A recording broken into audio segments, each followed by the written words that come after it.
श्री स्वामी समर्थ.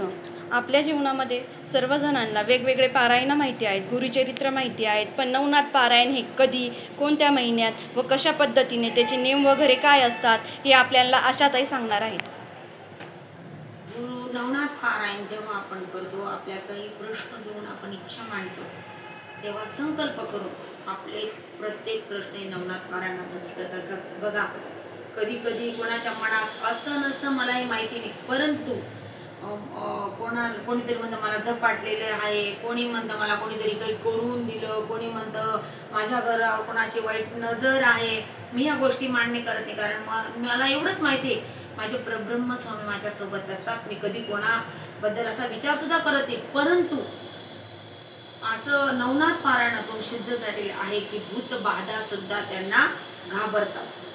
जर कोणाला संशय असतो, डाऊट असतो, तर त्यांनी नवनाथ पारायण जेव्हा केलं तर त्यांच्या जीवनात खूप सुख समृद्धी शांतता आहे. बघा, तुम्हाला सांगते मी, आता माऊलींनी दर महिन्याला गुरुपीठात नवनाथ पारायण चालू केले. जवळजवळ मी आता 3-4 वर्षापासून दर महिन्याला नवनाथ पारायण, हजारो लोक पारायणाला तिथं बसतात आणि त्यांचे हे प्रश्न सुटत असतात. कधी कधी पारायणाला येणाऱ्यावर अशी म्हणजे एखाद्या वेळेस गोष्ट घडते, असं संकट येतं, ऍक्सिडेंट होऊन जातो आणि तेव्हा नवनाथ महाराज त्यांना वाचून परत तिथं पारायणाला सुद्धा पोचवतात.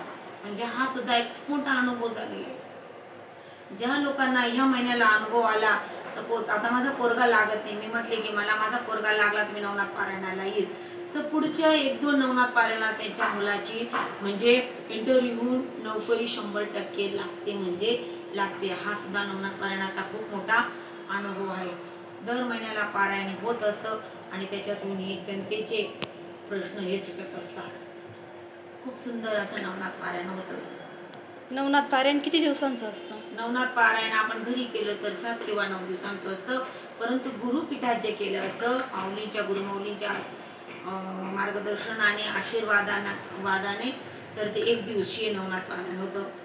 तर त्याच्यासाठी मला तुम्ही मगाशी बोलले होते काही हे असतं, ते म्हणजे खाण्यापिण्याचे काही पथ्य असतात. नवनाथ पारायणाचे काही नियम असतात का, ते पाळावे लागतात का? बरोबर आहेत. नवनाथ पारायण प्रत्येक वेळेस परान्न हे पाळलंच पाहिजे. परान्नातूनच जास्त आपल्याला दोष लागत असतात. की पावित्रता पण खूप महत्वाची असते. आपण म्हणतो मी भरपूर करते स्वामींचं, नवनाथांचं हे ते, परंतु तुम्ही जर पावित्रता पाळत नसाल, तुम्ही जर कुठल्या गोष्टींचं बंधन ठेवत नसाल, तर तुम्हाला रिझल्ट मिळत नाही. परान्न वर्ज्य करावं लागतं, मांसाहार वर्ज्य करावा लागतो आणि म्हणजे परान्नाचे जास्त नियम पाळावे लागतात नवनाथ पारायणासाठी. नवनाथ पारायण हे आपल्या सारखे सर्वसाधारण लोक पण करू शकतात का? सगळे लोक करू शकतात. प्रत्येकासाठी म्हणजे असं एकदम सोयीस्कर माऊलीने उपलब्ध करून दिलेलं आहे नवनाथ पारायण आणि सोप्या पद्धतीने. तिथं खूप वाचणारे फास्ट 2-3 ताई दादा असतात. आपण पटापट 1-2दा असं आठवतो, नंतर फास्ट आपल्याला सुद्धा वाचायची सवय होऊन जाते. आम्ही आता परवापासूनच सोयगाव केंद्रात 7 दिवसासाठी नवनाथ पारायण चालू करत आहोत. नवनाथ पारायण करतात, पण कोणी कोणी म्हणतात जे मांसाहार करतात त्यांनी नवनाथ पारायण करायचं नाही, ही गोष्ट खरी आहे का मावशी? नाही, तसं नसतं. सगळं भगवंताचे बच्चे आहेत, तुम्ही फक्त तेवढे दिवस पाळायचं आहे असं काही नसतं. देवाला सगळे सारखे आहेत, त्याच्यातूनच आपलं खाण्यापिण्याची तीव्रता कमी होऊन जाते आणि ज्यांच्या घरात असे वादविवाद होतात ते कमी होऊन जातात, खाण्यापिण्याचं पण प्रमाण कमी होऊन जातं. पण असं काही नसतं, तुम्ही तेवढे दिवस पाळायचे आणि नवनाथ पारायण 100% करून बघायचे. खूप अनुभव येतो. धन्यवाद ताई.